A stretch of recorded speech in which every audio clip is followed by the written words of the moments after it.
If you're a tech worker or business exec sitting on a mountain of company stock and you're thinking about retiring early, you might want to pump the brakes. Because while it feels like you've won the lottery, there's a hidden tax time bomb in your portfolio that could cost you hundreds of thousands of dollars if you don't plan carefully. Today, I'm breaking down the risks of retiring early with too much company stock, the lesser known tax consequences, and smart ways to structure your exit so you keep more of what you've earned. Let's get into it. How do people get here? This happens all the time. You've worked at a company like Google, Meta, or Stripe for years. You've collected RSUs, ISOs, maybe even exercise options during a liquidity event. Your base salary is great, but for the most part, your wealth is now in one stock. Now you've hit a number in your head. Could be 2 million, could be 5 million, and you're wondering, when can I retire early? Here's a problem. Your portfolio isn't diversified, and selling that stock can trigger a massive tax bill, especially if you're still in a high income year. So what are the hidden costs?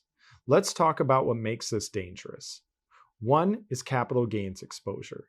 If your company stock has grown a lot, selling it means a long-term capital gain, but those gains get stacked on top of your salary.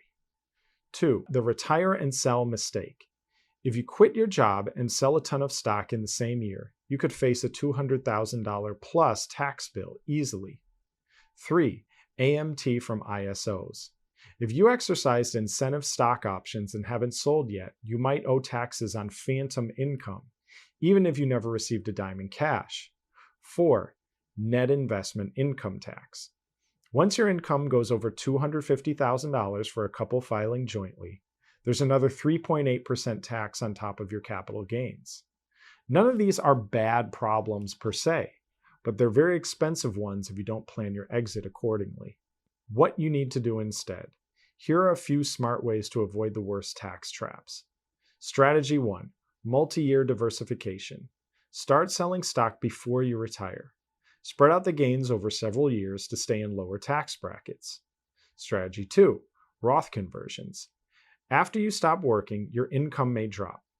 Use those low-income years to convert IRA money to Roth at much lower tax rates. Strategy 3. Charitable giving. Donate appreciated stock to reduce your taxable gains and support causes you care about. For some, it's a double win. Strategy 4. Donor-advised funds. Want to give in the future but lock in a deduction today? Use a donor-advised fund to front-load several years of giving with your highest appreciated stock. Strategy 5. Tax-aware withdrawals. After you retire, draw from taxable accounts first and let your Roth and IRA accounts grow tax-free. Optional but powerful. If you have company stock in your 401k, ask about net unrealized appreciation or NUA. This can create huge tax advantages, but only if you execute it precisely. Here's a quick example. Let's take Jane. She's 48, has $3 million saved, $2 million in company stock, and $1 million in retirement accounts. She plans to retire in December and sell stock in January. But if she sells all at once, she could trigger $600,000 in capital gains and push herself into the next top tax bracket. That's a six-figure tax bill she could have avoided.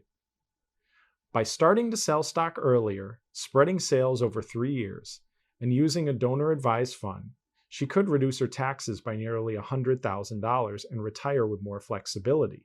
So if you're sitting on a pile of company stock and thinking about early retirement, don't let taxes eat away your wealth. With the right strategy, you can lower your lifetime tax bill, create more stable income, and retire with confidence. Click the link below to schedule a free strategy session. Let's build a plan that makes your equity work for you.